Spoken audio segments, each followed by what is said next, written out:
The top three is always hard to figure out, but let me share with you some that I've found very effective for me as guideposts in my life. I'll start with one that I've always had as a very young child. I woke up at 4 in the morning and troubled my mother no end, because you don't normally see a 5-year-old get up so early. But I've always found the first couple hours in the morning to be my special time. And even till date, I sometimes get up at 3:45, sometimes at 4, sometimes at 4:30. But any which way, for the first hour, I tend not to go near my electronic devices, tend not to get tempted by the urgency to see what came from US that night. So the morning hours that I get for myself, that I invest in myself every day, is where I draw a lot of energy and, I would say, calm and peace from.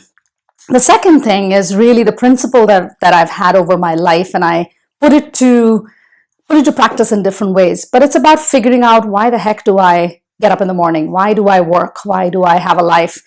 What keeps me very grounded in my core is that I know my purpose. And that purpose is not uniform. My purpose at 8, my purpose at 18, my purpose at 28, it's changed. But by and large, I've been very clear about what is my purpose in my life now. And I've brought that purpose to life using a very simple 5-dimension model now. And it would have probably looked a little bit different. But in that 5-dimension model, I've taken the time to literally write down what is important to me.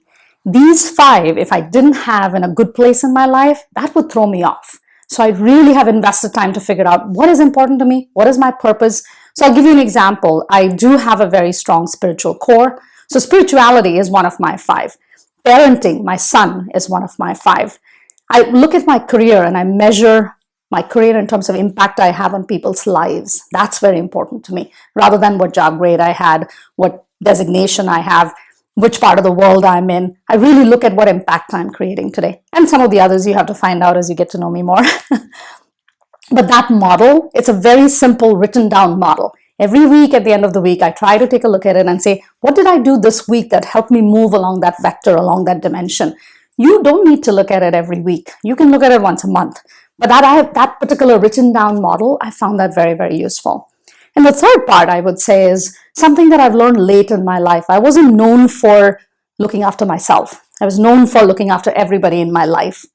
Later in my life, and I would say when my son went to high school, I realized that I need to consciously think about what makes Deba happy and actually look after myself a little.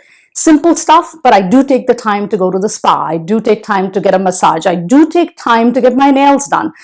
Silly things at the end of the day, but that makes me feel good about myself. So that little self-nurturing, that little self-care, it doesn't take a lot of time, but it makes you feel good throughout the week. So I would say those are 3 very interesting but different perspectives of what I have found as practices to make me a sustainable leader over time.